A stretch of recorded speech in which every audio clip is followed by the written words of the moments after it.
Olá, queridos! Retornamos agora na nossa aula sobre verbos. Já tivemos a primeira parte dessa aula. Se você ainda não assistiu, eu vou deixar aqui embaixo na descrição desse vídeo a nossa primeira aula para que você vá até lá, assista. Gente, não pode deixar de assistir porque esse conhecimento é fundamental para qualquer concurso, para qualquer banca, para qualquer prova que você vá fazer.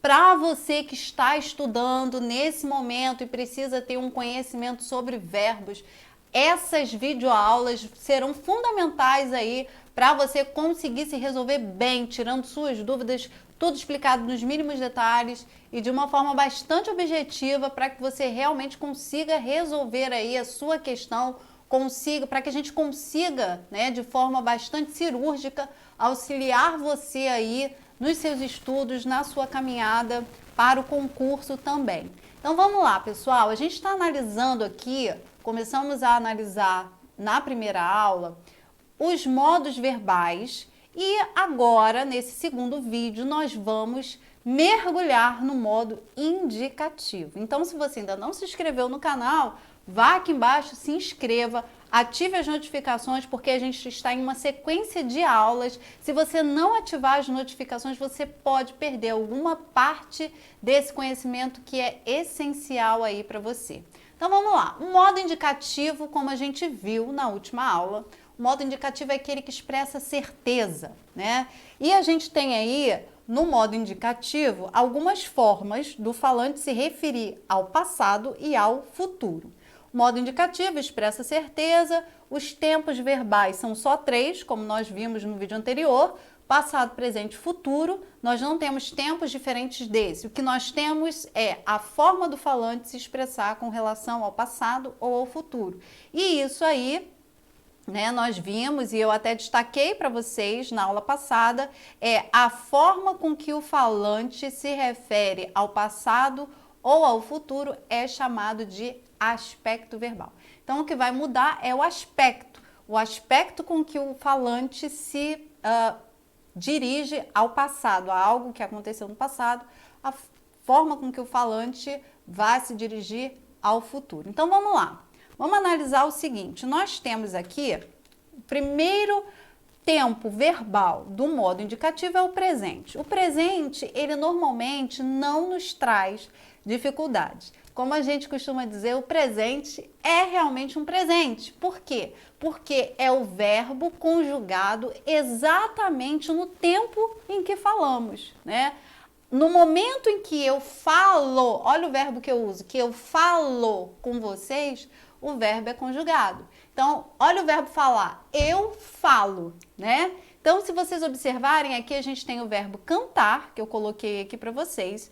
Nós vamos ter eu canto, tu cantas, ele canta, nós cantamos, vós cantais, eles cantam, né? Então, a gente não tem, a princípio, nenhum tipo de dificuldade com o presente do modo indicativo. Lembrando a vocês que, por ser presente do modo indicativo, nós vamos ter aqui, então, esse presente do modo indicativo, ele vai expressar uma certeza, né? Por ser do modo indicativo, ele expressa uma certeza. Então, quando eu falo eu canto no chuveiro, eu tenho certeza disso, dessa minha ação de cantar no chuveiro. Quando eu falo, Paulinho bebe água, nossa, eu tenho certeza disso que eu estou falando. Paulinho, ele bebe água, olha, no presente, né? Eu faço curso preparatório, eu faço, olha aí o verbo fazer no presente. Então a gente não tem dificuldades, a gente precisa entender, e eu volto a afirmar isso para vocês, quem não tem o hábito de conjugar verbo, é preciso conjugar os verbos para que vocês tenham, ao olhar para o verbo, já consigam identificar qual é o radical, porque em qualquer lugar, gente, na prova que vocês encontrarem, por exemplo, a palavra eita, eu peguei uma canetinha muito aqui, agora essa vai, ó. Cantaria.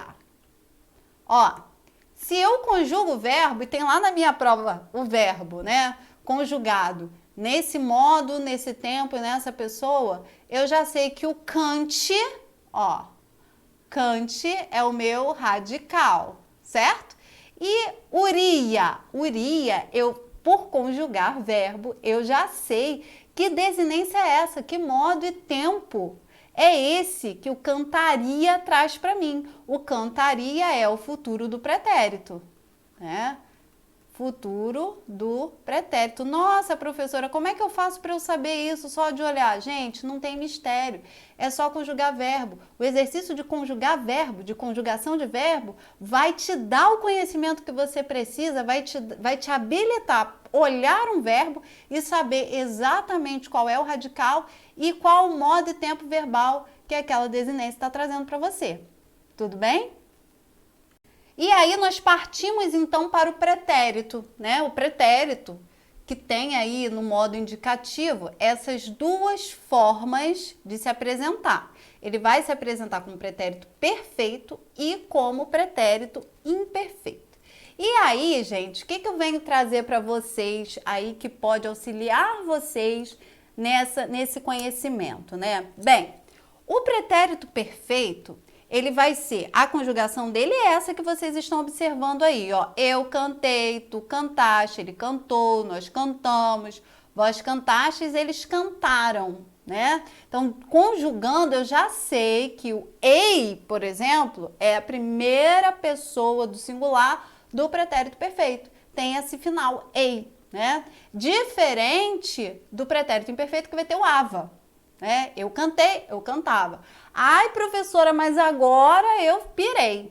Tem duas formas de se referir ao passado? Tem duas formas de se referir ao passado. Qual a diferença entre elas?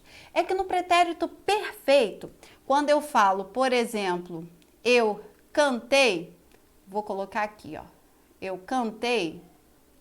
Quando eu falo eu cantei, parece algo que eu realizei pontualmente. Eu cantei no baile de formatura. Eu cantei, eu fiz isso quantas vezes? Ah, pelo que eu ouvi, parece que isso foi realizado apenas uma vez, tá? Então, eu cantei, acabou. É diferente de eu dizer, por exemplo, eu cantava no baile de formatura.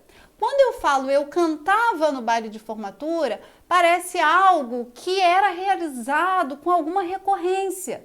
Isso aconteceu não só uma vez, mas acontecia, né, diversas vezes, ou aconteceu pelo menos mais de uma vez.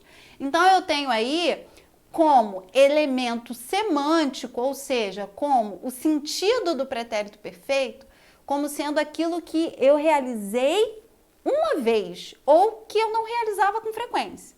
Se eu disser assim, ó, eu comprei pão na padaria do lado da sua casa. Eu comprei pão na padaria do lado da sua casa. Parece que eu fui lá uma única vez, comprei pão, acabou. Comprei pão uma vez na padaria do lado da sua casa. Agora, quando eu falo assim, ó, eu comprava pão na padaria do lado da sua casa, eu comprava pão na padaria, parece que todos os dias eu ia lá do lado da sua casa comprar pão na padaria ao lado da sua casa, né? Então, olha a diferença aí do pretérito perfeito, daquilo que aconteceu uma vez e daquilo que sempre acontecia, né? E aí vai um macetinho para vocês. Se eu quiser saber, né, se o verbo ele tá no pretérito perfeito ou imperfeito, eu posso usar esse macetinho aqui. Eu posso vir aqui e dizer, ó, ontem eu estudei, né? Olha aqui embaixo, ó, coloquei aqui embaixo para vocês, ó, ontem eu estudei. Olha o ontem. O ontem, ele vai te dar uma ideia de algo que foi recente. Ontem aconteceu algo uma vez, né? É aquela ideia de ação acabada. Aconteceu uma única vez, a ação começou e concluiu, acabou, né? Agora, o pretérito imperfeito, ele vai nos dar uma ideia de algo que acontecia antigamente, sempre com recorrência. Olha aqui, eu coloquei aqui embaixo, ó. Antigamente eu o quê? Estudava. Se eu usar esse macete do ontem eu e antigamente eu não vou errar mais. Então, pretérito perfeito, ontem eu, pretérito mais que perfeito, antigamente eu. Tudo bem? Então, assim a gente consegue definir o pretérito perfeito do pretérito imperfeito. E aí a gente vai ver o seguinte, qual é o valor semântico, então, do pretérito perfeito, né? O pretérito perfeito, ó, estudei. O valor semântico disso é de uma ação acabada. Eu posso dizer aqui que é uma ação que aconteceu, ó, aconteceu uma vez, acabou, né? Pretérito perfeito, aconteceu uma vez, acabou. E aí, qual é o macetinho para eu saber se é o pretérito perfeito? Eu coloco ontem eu estudei, né? E aqui, o valor semântico do pretérito imperfeito qual é? É o eu estudava. Ah, eu estudava inglês. Não estudo mais, eu estudava. Eu estudava inglês parece algo que eu fazia, né? Fazia sempre com recorrência no passado. Então, aqui é a ação que permanece inacabada. Quando você fala, eu estudava inglês, parece que você começou e não acabou, né? Eu estudava, não estudo mais. Agora, quando eu falo, eu estudei inglês, parece que eu comecei e terminei, uma ação acabada no passado. E qual é o macetinho aqui do pretérito imperfeito? Isso mesmo, ó. Antigamente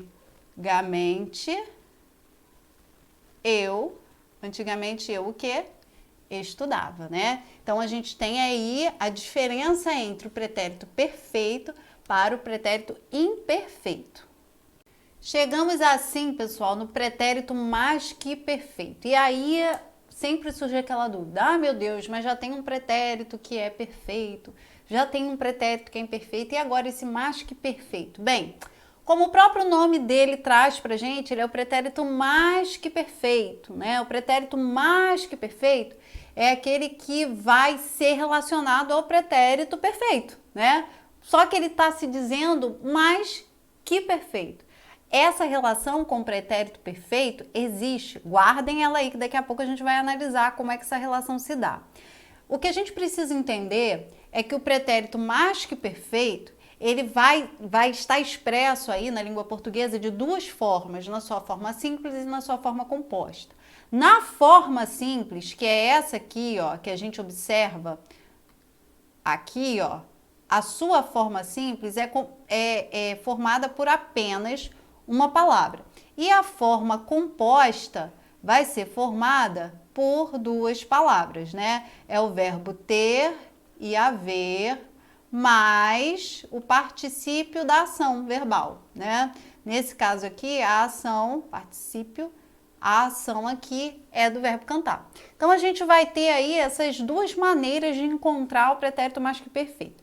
Observem o seguinte, a forma simples, com apenas uma palavra, ela quase não é encontrada mais, né, na ocorrência da língua portuguesa, falada e escrita, mas ela existe, tá? Ela existe, ela é válida e as bancas adoram. Para a gente poder não cair em nenhuma questão dessa do tempo pretérito mais que perfeito do modo indicativo, a gente precisa analisar bem essa correspondência entre a forma simples e a forma composta do pretérito mais que perfeito. Só a gente pensar o seguinte, na forma simples a gente vai ter, por exemplo, cantara. Eu cantara quando você chegou na festa. Observaram que você tem aí duas ações? É a ação de cantar e a ação de chegar. As duas acontecidas no passado. Você chegou à festa e eu cantara. O que aconteceu primeiro? O que aconteceu primeiro foi a ação de cantar. A gente não usa tanto mais essa forma simples na ocorrência do cotidiano, porque a gente tem a forma composta. Então, a gente vai dizer, eu já tinha cantado, né? Então, ao invés de dizer eu cantara quando você chegou, a gente vai dizer eu já tinha cantado quando você chegou. Observaram essa relação entre cantara e já tinha cantado, né? O tinha cantado e o cantara, eles vão estar na mesma pessoa gramatical, no mesmo tempo e modo, só que um na forma simples e o outro na forma composta. Aí, gente, observe o seguinte, a gente vai ter aí esse pretérito mais que perfeito sendo aí conhecido, eu sempre falo isso para os meus alunos, como o passado do passado, né? Ele é o passado, é uma ação passada ocorrida anteriormente a algo que já está no passado. esse exemplo que eu dei, né? Eu cantara quando você chegou, o que aconteceu primeiro foi o ato de cantar. O que aconteceu depois foi exatamente o ato de chegar, né? E aí, como é que eu sei o que aconteceu primeiro? Porque o pretérito mais que perfeito me dá a ideia de uma ação que é anterior a uma ação que já é passada. Tá? Então, o pretérito mais que perfeito vai trazer isso. Lembra que eu falei da relação do pretérito mais que perfeito com o pretérito perfeito? É exatamente essa. Eu vou ter aqui, por exemplo, a frase: o ônibus partira. O ônibus partira quando o trem buzinou, apitou, né? Acho que trem é apitar. Quando o trem apitou. Então vamos lá. O trem, ele apitou, não apitou? Olha a ação verbal no passado. O trem apitou. Mas o que aconteceu antes do trem apitar? O ônibus partira.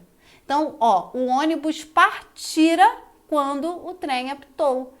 Existe uma ação que é passada, né, que é anterior a uma ação que já é passada. E aí, qual é essa relação? A gente vai ter uma relação aqui do pretérito mais que perfeito, do pretérito, perdão, perfeito, sendo aí a ação que vai ocorrer, ó, pretérito perfeito, aqui, é a ação que ocorreu no passado. E aí a gente vai ter uma ação que é anterior a essa, que é o partira, que vai ser o pretérito mais que perfeito. Pretérito mais que perfeito. Ok?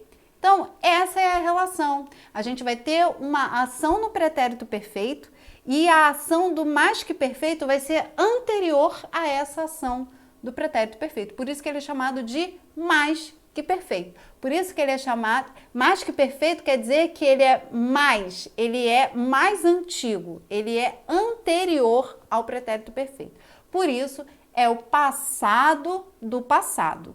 Aí a gente vai analisar o seguinte, que o valor semântico do pretérito mais que perfeito vai ser exatamente esse, é de ser anterior à ação do pretérito perfeito.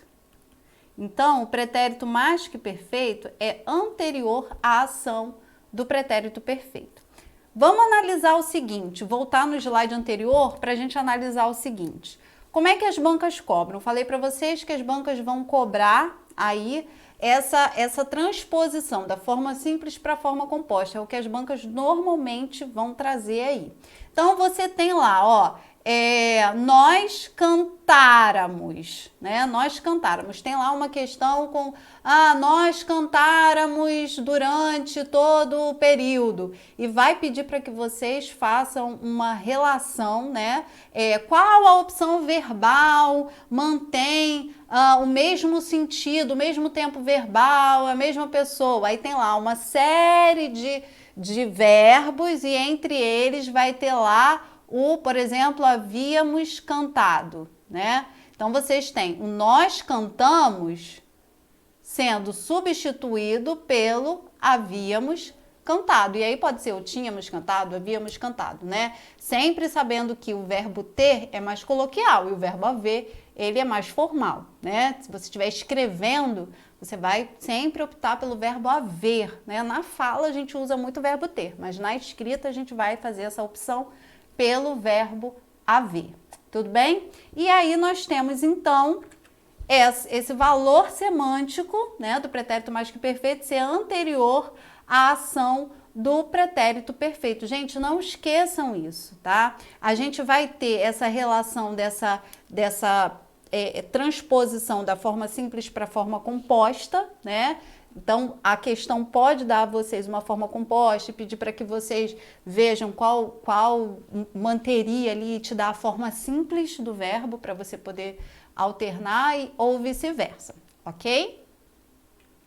E aí, pessoal, nós chegamos ao último tempo verbal do modo indicativo, que é o futuro, né? Então, o futuro, claro, como eu disse a vocês, tempo verbal é passado, presente, futuro. E o aspecto verbal é a forma como, no modo indicativo, a gente se refere ao passado e ao futuro. Então, nós vamos ver que o indicativo ele vai ter dois tipos de futuro, o futuro do presente e o futuro do pretérito.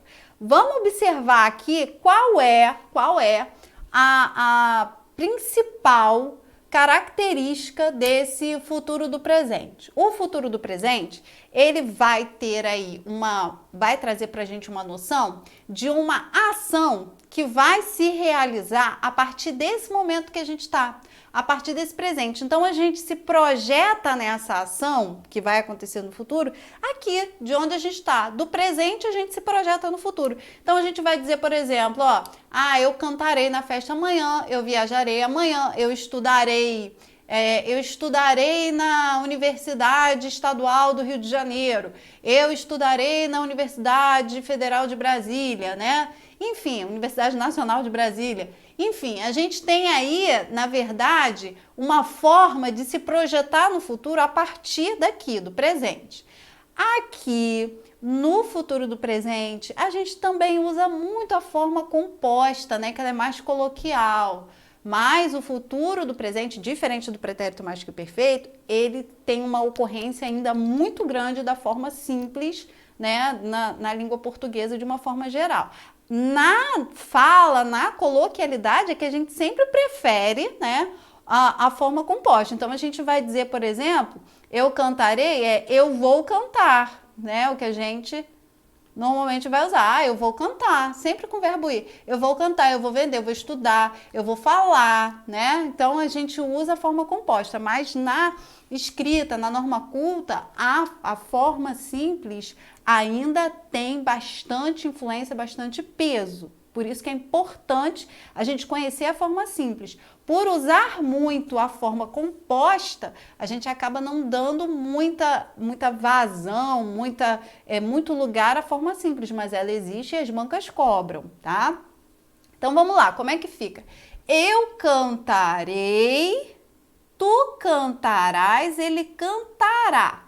Nós cantaremos, vós cantareis, eles cantarão, né? Então, a gente tem eu cantarei, tu cantarás, ele cantará, né? Observaram que a gente pode fazer eu vou cantar, tu irás cantar, ele irá cantar, né? E aí a gente vai usando a forma composta, mas no uso da coloquialidade, né? Só que a forma simples, ela existe e está aí, como eu falei para vocês. Queridos, o futuro do presente, então, não tem mistério. Você vai se colocar do presente para o futuro, tá? Queridos, e assim chegamos no futuro do presente, né? Então, nós estamos aqui agora observando o futuro do modo indicativo. Nós já vimos, então, no modo indicativo, nós já vimos o presente, nós já vimos o passado, né, que é o pretérito, e as três formas, os três aspectos diferentes que o falante pode utilizar para poder se referir a esse passado. E agora nós vamos ver o futuro. O futuro tem dois aspectos, né? Então a gente vai analisar os dois aspectos desse futuro, que é o futuro do presente e o futuro do pretérito. Vamos começar pelo futuro do presente, que a gente vai analisar o seguinte. Aqui no futuro do presente, a gente vai se ligar nisso aqui, ó, no amanhã, né? O amanhã, então eu vou falar, por exemplo, amanhã eu cantarei. Ó, o macetinho é usar o amanhã. Amanhã eu cantarei. A gente tem aqui no futuro do presente, o falante, ele vai se referir a algo no futuro partindo do presente, partindo de onde ele está, né? Então, ele está no presente e ele se projeta a esse futuro a partir desse presente que ele está. Então, a gente tem aqui, por exemplo, ó, eu cantarei, tu cantarás, ele cantará. Nós cantaremos, vós cantareis, eles cantarão. Quero chamar a atenção de vocês aqui para o seguinte. Aqui, como no pretérito mais que perfeito, a gente vai ter o urá aqui vai ser uma desinência muito forte. E é uma desinência que vai trazer para a gente o tempo verbal. É uma desinência de tempo, vai designar para a gente uma desinência de tempo. A gente precisa ter cuidado, porque tanto no pretérito mais que perfeito, quanto aqui no futuro do presente, urá é desinência de tempo. Só que lá indica o passado, aqui indica o futuro. E aí que muita gente faz certo tipo de confusão. Por quê? Lá no pretérito mais que perfeito, a gente tem, por exemplo, ele cantara. E aqui a gente vai ter o ele cantará. E aí, gente, o acento faz toda a diferença. Eu já vi prova de concurso utilizando essa diferenciação entre pretérito mais que perfeito e futuro do presente, simplesmente por conta da tonicidade, o cantara e o cantará. Isso faz toda a diferença. São os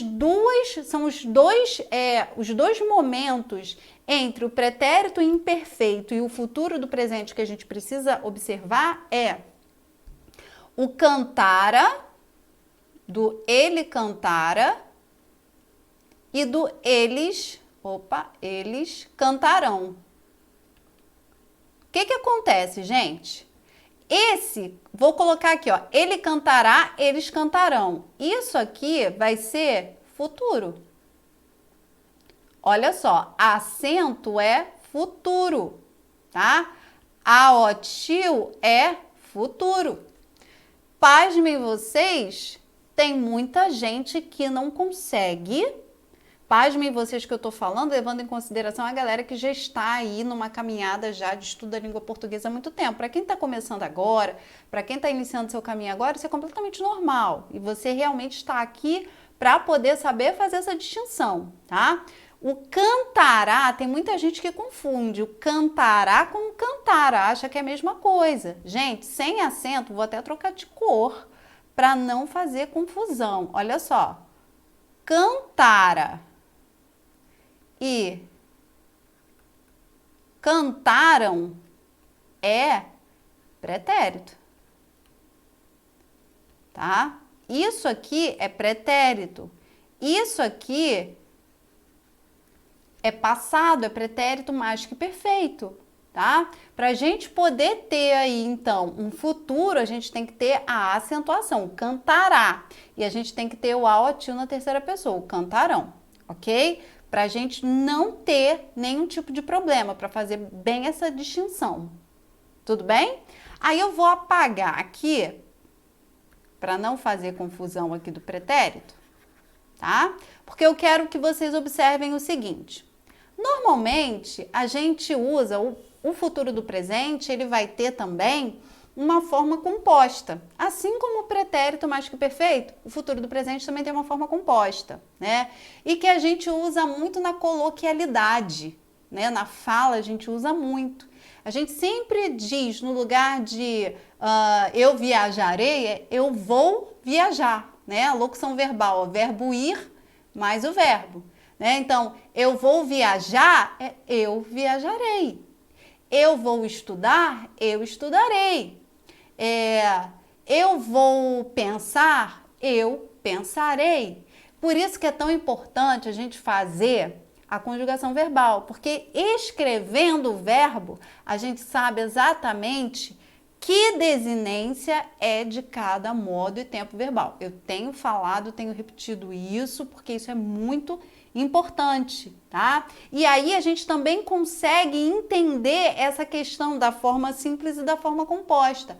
Conjugar na forma simples e conjugar na forma composta vai fazer com que a gente consiga olhar, ver, né, a conjugação prontinha, analisando como se dá na forma simples e como é na forma composta. Isso é muito importante, gente. Por isso que eu sempre faço questão de trazer tudo assim conjugadinho para vocês, para que vocês visualmente consigam analisar, né?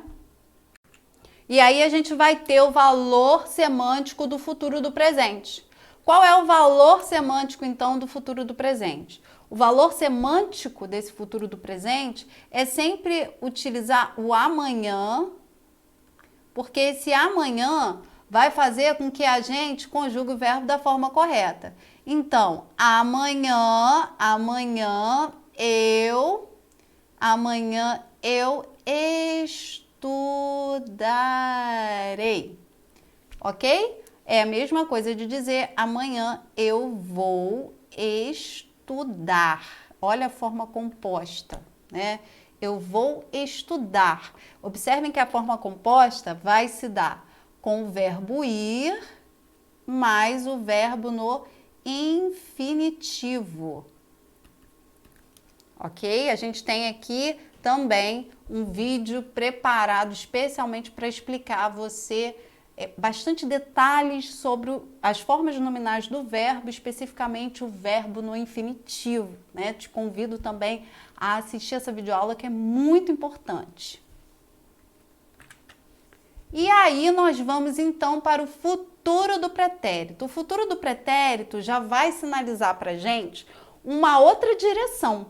Enquanto o futuro do presente dá para o falante, né, aquela noção de algo que vai acontecer no futuro, mas partindo aqui do presente, de onde o falante está, o futuro do pretérito, ele vai, na verdade, dar uma ideia de algo que vai acontecer, mas que depende de algo no passado. E aí, eu vou trazer o seguinte para vocês. O futuro do pretérito, ele é o único tempo do modo indicativo que não expressa certeza. Ah, Niele, se ele não expressa certeza, por que ele está no indicativo? Boa pergunta. Por que ele está no indicativo? O que importa é que ele está no indicativo, né? Ele é o único modo verbal que não vai expressar certeza. Por que ele não vai expressar certeza?